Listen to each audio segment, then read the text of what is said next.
Alright, now we're going to do a video for each of my favorite movies where I talk about them in more detail. Alright, Godfather 1 and 2. Like I said before, the first time I saw them together. I pretty much count them, not as one movie, but as two parts of the same story. It's difficult to separate them. I mean, plus they're really evenly matched in terms of just quality. Like, Godfather, they both have amazing casts. Godfather Part 1 probably has the better cast, just because of, like, how many ridiculously talented people were in it. Because in the second one you lose Marlon Brando and James Caan, which kind of, except for, like, one scene. But Marlon Brando was, like, incredible in the first one. And then Robert Duvall is great in both of them, and Pacino's just, he's unbelievable in that second movie.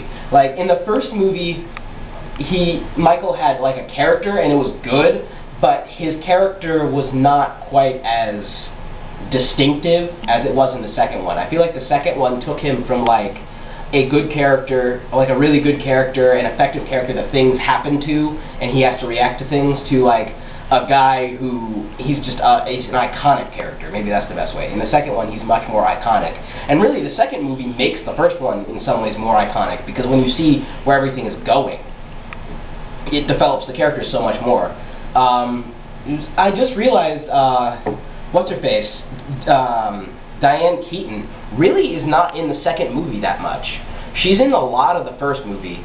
She's in, like, every scene with Al Pacino, except for when he goes to Sicily. But even then, when he's not there, she has scenes. Whereas in the second one, she only shows up for, like, 10 minutes at the beginning, and then, like, another 10 or 15 minutes, like, towards the end. She basically has... you see her, like, dancing with him, and then that later on. And yet, even with those two scenes, her character has a great deal of depth. And really, what's interesting about it is that her character has more depth when added with the first movie. Because you see how all these characters start out. In the first movie, Michael is this idealistic guy, courageous guy. He's pulling away from his family. He doesn't agree with their ideals. He wants to break away from that.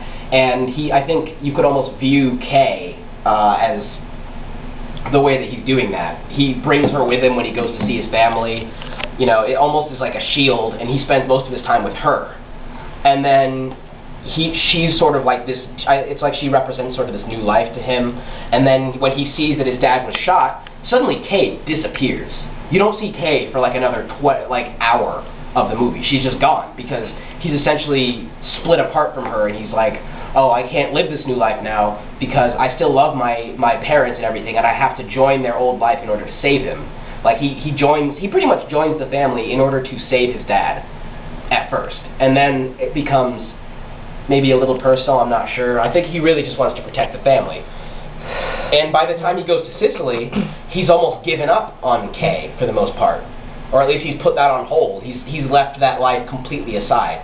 There's never any scenes of him pining for his girlfriend or anything like that. Instead, he just finds a new one and marries her.